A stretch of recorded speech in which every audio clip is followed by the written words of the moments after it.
Can you guys hear me without this? No. Okay. All right. I've always been told I have a pretty good voice, so. I hadn't heard that before tonight, so thank you, Sarah. I want to say good evening to everybody, and thank you all for coming out here tonight. I genuinely appreciate it. And before I get started, I'd like to tell you that all of you, many, many, many of you are the big reason why I'm here tonight. Because my family and I called out to you to pray for me. And faithfully for years and years, you have, and you always check in, and you've just been there for me. And so I really appreciate you even coming out here tonight, especially my #1 support team. Pat even said that I could invite my wonderful husband, JR, and my sons, Joshua, Gabriel, and Noah. They're sitting back there with my sweet little granddaughter. I didn't know would be here. And of course, my daughters, Sarah and Christiana and Danielle, and my beautiful daughter-in-laws and girlfriend, Nicole and Courtney and Carrie Ann.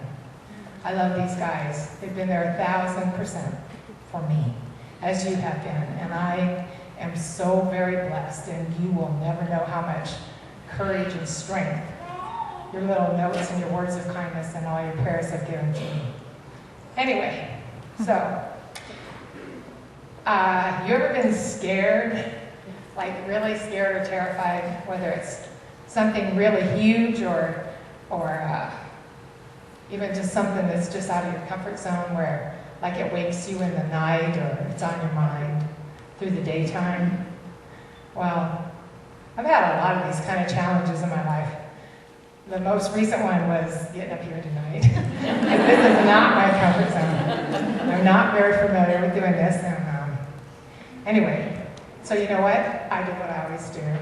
I talked to God about it. I talked to my family, a lot of my friends.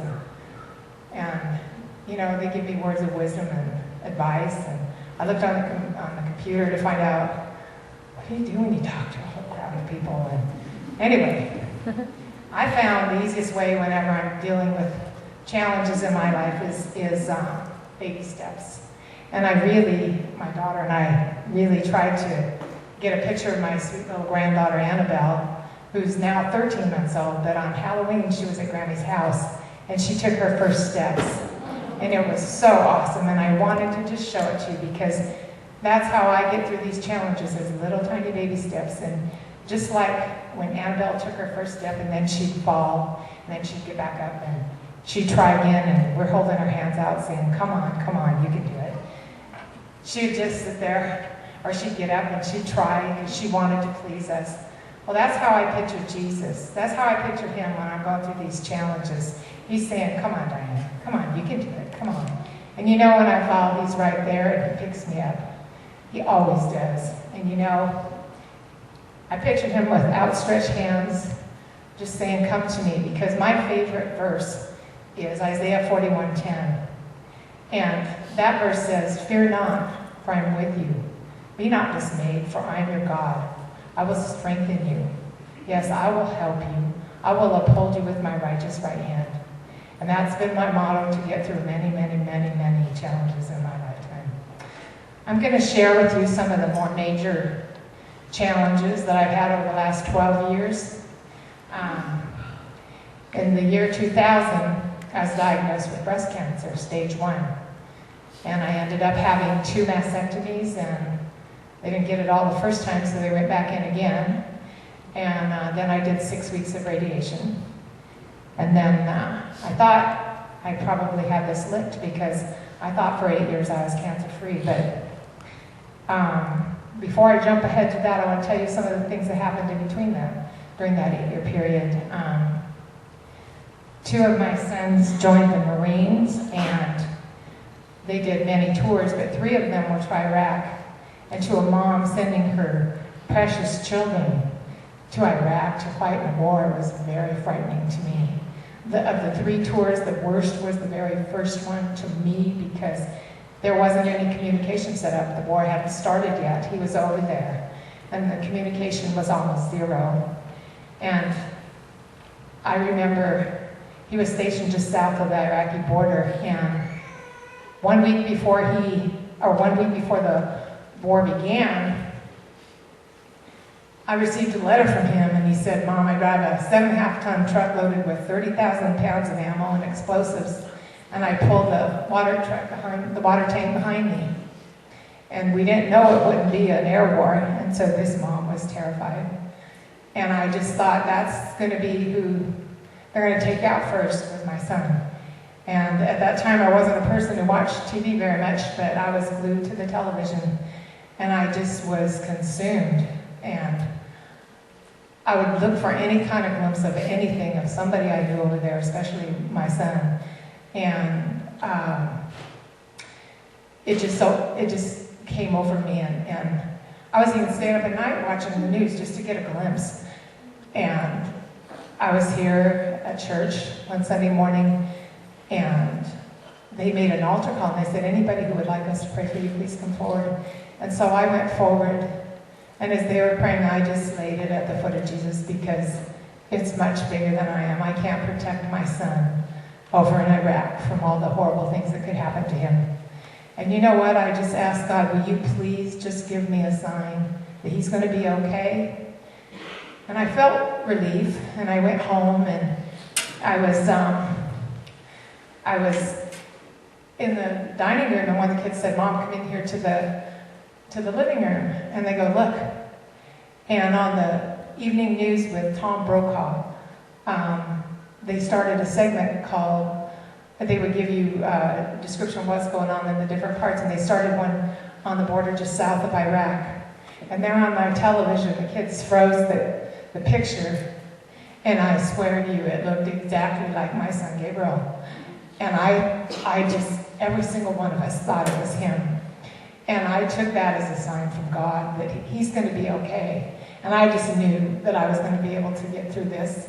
And praise the Lord, 3 tours and both of my sons came back. He is so faithful and so true.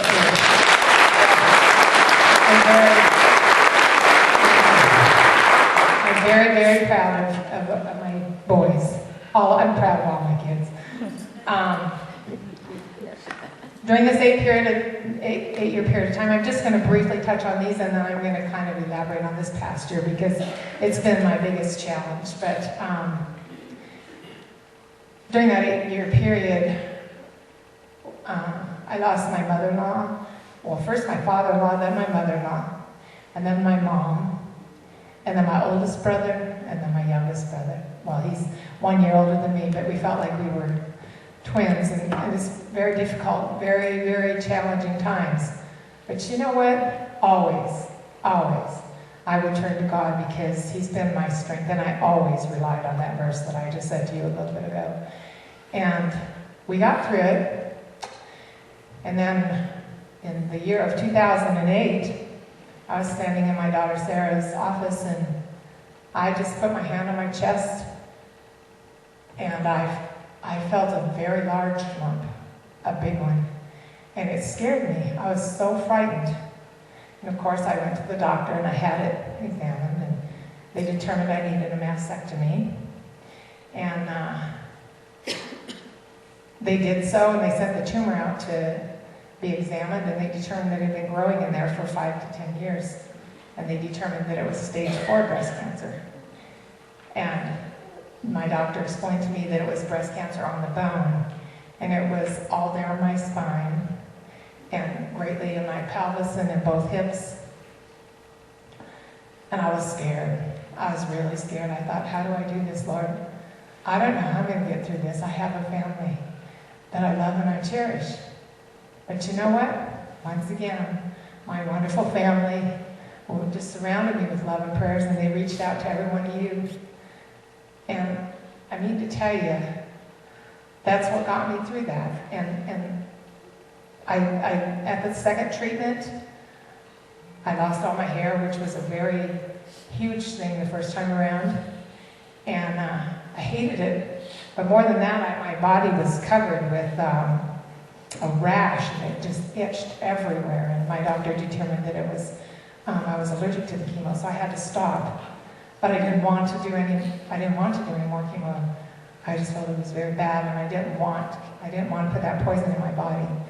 And so I fought it. My family kept asking me, will you please consider chemo? And I said no. And so I'm so sorry. It's kind of scary. I'm nowhere where I am on here, so I'm trying to see. Anyway, we stopped the chemo, and so for the next couple of years, we tried various different kinds of hormones to keep the cancer at bay and to kind of keep it contained. And then I remember in late November of 2010, I was in excruciating pain, and we did MRIs to find out what's causing this pain. It was in the middle of my back, and the MRIs showed that the cancer had eaten through a vertebrae, and it was affecting the nerves in my spine. And I was in complete agony. I was in a hunched over position like this for 4 days. I never sat back, and I didn't get up. I didn't move left or right because it was just horrible. And again, I'm calling out to God. You know, I reached out to friends, anybody and everybody that would listen to me, and I said, please pray for me and pray for healing. And you know, our God is so awesome. He always was there, every single time, and he would call me, and he would give me some kind of sign that I was going to be all right. And you know what? A lot of people prayed for me, and this woman in particular who prayed for me, she asked my daughter to put her hand on my back, and my husband was there, and they prayed for me, and she said, how do you feel? When we were all done, she commanded it to leave in the name of Jesus, and that Jesus healed it. And she said, how do you feel? And I go, oh my God, I can move. I could move around. From that moment, that pain left. And you know what? The follow-up MRI showed there was no hole in my spine. There was no hole in my vertebrae.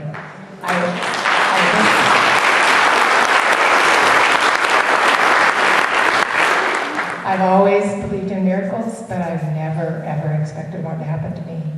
And that was amazing. And I don't want to be repetitive, but I can't tell you how much your support and your prayers have done for me and for my family to get us through all of this. The hormones still didn't seem to be working, and my family was trying to encourage me to go back on chemo, and I didn't want to. And so at one of our family nights, I said, you guys, I don't want to do chemo again. I'm going to research every single thing I can for alternative methods to chemotherapy. And I want you to do the same, and I want you to share them with me. And they did, and they didn't want me to go on hormones, but they accepted it.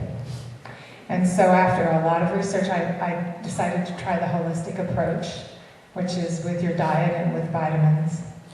And I checked out a lot of different places to go in the United States and in Mexico, and I chose a hospital in Mexico to go to. And my husband and I went down there for a couple weeks. I learned a lot of stuff down there. But as they were treating me, they said, we also need to do chemotherapy. Your cancer is too far advanced. Otherwise, this is all we can do for you. And so when Jared and I came home, we had another family meeting, and they all just begged me.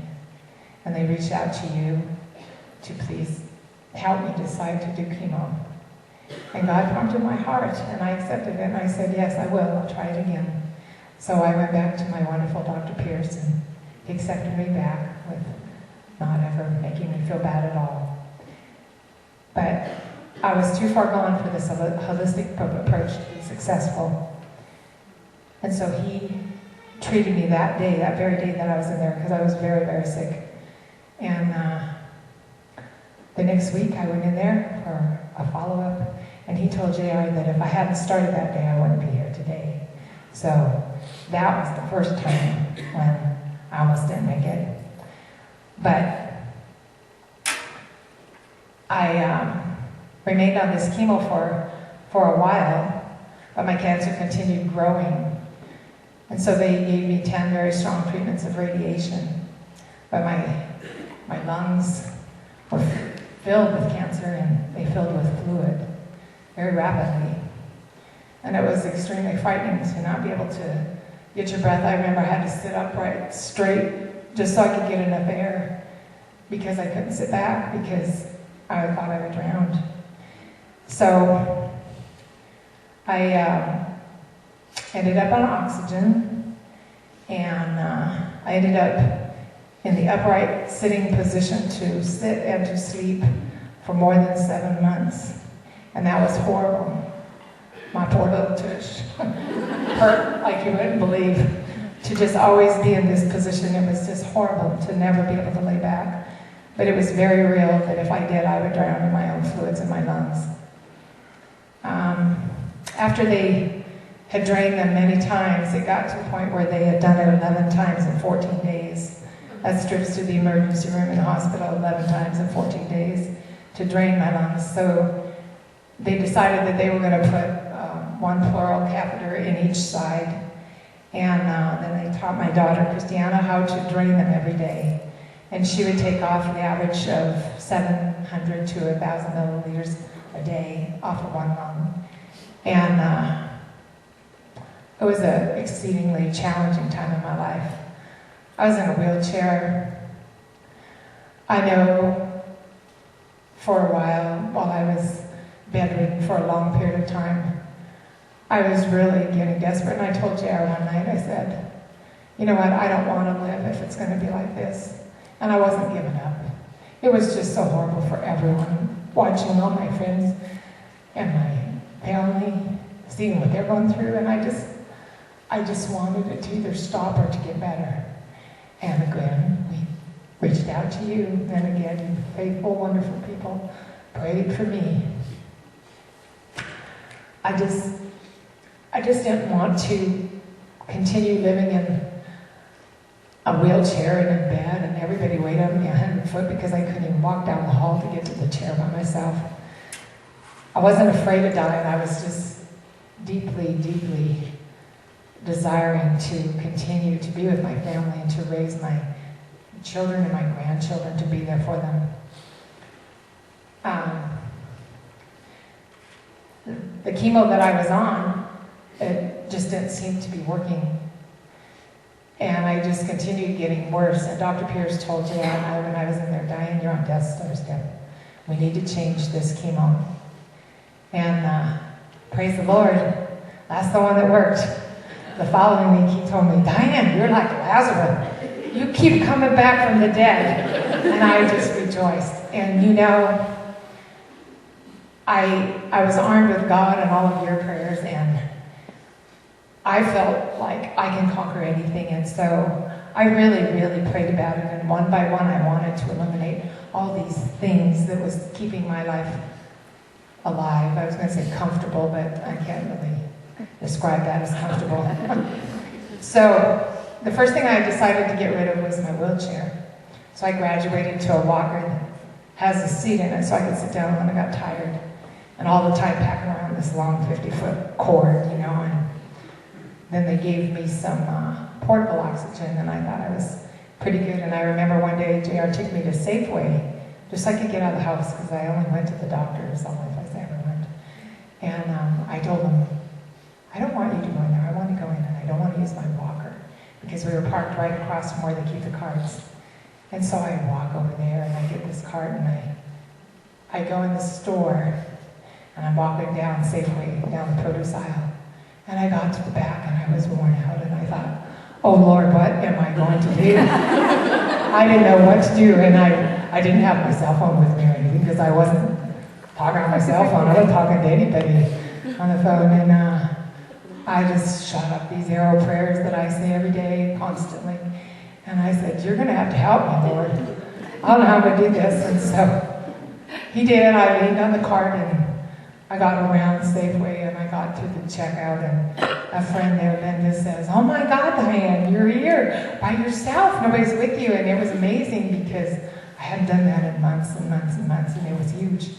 Might sound trivial, but it was huge to me. And he enabled me, and I got out there. So I eliminated the wheelchair, and then I eliminated the walker, and I would do this more and more around the house so I could just leave it behind, and I would say, no, don't even put it in the car, I don't want to. And I was still on this oxygen 24/7. And I was still sitting up sleeping at this time. And my dear friend of 40 years is a twin, and her her daughter that lives in Oklahoma sent me a surprise birthday party announcement and said, could I please come to Oklahoma? And I knew I couldn't get on a plane with oxygen. And so that gave me the determination to try and eliminate that too, because it was huge in my life. I just didn't know if I could do it, but you know what? I started out and I got to 5.5 hours a day, and then I got so I could go the whole day. And after many days of that, then I tried the nighttime, and I got through the night, and I was still living. And so I quit I quit oxygen. I was just elated, and I got to go to Oklahoma, fly all by myself for 4 days, and my daughter helped me, so we drained my catheters just before I left, and just the second I got home, and I made it. And so then after I was home for a while, we'd been having some trouble with the left catheter, and so after many failed attempts, the doctor said, well, let's just take it out and see what it does. And we were frightened because we didn't know. There was still a lot of fluid in there. But you know what? God let it just go away. It just went away. The fluid in this lung just recessed. And so then after a couple more weeks, well, I think it was probably 3, I'm not sure how many, they took out my right catheter. And I was just elated. All I had left was my PICC line where I got my chemotherapy. And I continued taking chemotherapy until December, this past December of 2011. And that was my last chemo. And then that same day they pulled my PICC line out, and I was finally normal, if there's normal in my world. I don't really have a whole lot of normal in my life. Anyway, now I just do regular checkups, and I have a bone hardener every 3 months. But God has blessed me immensely, and I greatly, greatly believe in the power of prayer. It's through all these many, many challenges that you guys, all of you guys, and especially my family, have given me the inspiration that I need. You'll never know how much that means to me. You just, at just the right moment, somebody would call me or send me a card or Facebook me or show up on my doorstep, and your encouragement, your words, you never gave up on me. You always prayed for me, and you always let me know that you were thinking of me. I was just amazed at the number of people that reached out to me, and that's what got me through to here. That's what gave me the strength to go on. I'm lost on here, so I'm just kind of glancing to see if I remember some of it, but I know that I couldn't have done this journey without you, and I truly, truly have always said I must be one of the most blessed women in the world. To have so many friends and family that care about me, that even care whether I live or die, and just to continuously for so long share that they're praying for me. It just is amazing. So I just want to tell you, the next time that you're somewhere where you're terrified or facing a challenge, or even just something outside your comfort zone, you know what? Pray about it. Pray about it. Remember, the hardest part is making the decision to trust in Jesus and believing that He will help you and strengthen you. Remember in Isaiah 41:10, fear not, for I am with you. Be not dismayed, for I am your God. I will help you. Yeah, I will strengthen you. Yes, I will help you. I will uphold you with my righteous right hand. And He does. And then you know what? Share it with somebody. Share your challenge you're facing. Ask them to pray about it. The more people, the better. As you've seen, this is just huge to me. The only reason I'm even up here on this stage tonight is because many, many, many people in my life have cared, and they've said prayers for me. And they've given me the inspiration to go on. And then, you know what? Read everything, no matter what the problem is that you're going through. Read about it. Inform yourself so that you know what's going on, so that you understand. That's not just what doctors are telling you, but so that you understand, and so that you can pray in the right ways. And then always, always, I've preached this to my kids since they were born. Keep a positive attitude. attitude is 99% of the outcome of every single situation. And I think if you do these things, you'll find it's easier to get through. It sure is. For me, I talk to him just like I'm talking to you, you know. He knows us. He knows the bad words that come out of his mouth. And he knows the words of praise that come out of his mouth. My children are overreacting over here. Anyway, he doesn't care. He just wants you to turn to him. And he's right there, and he will help you. And you know what? If anybody has any questions, I'll gladly answer them now. Or if you want to contact me, feel free. My phone number's in the book. I'm on Facebook under Diane I just welcome it all. And again, I truly, truly, from the bottom of my heart, thank you. And thank you for coming out tonight and showing support. It's just amazing to me. I love you guys. Thanks.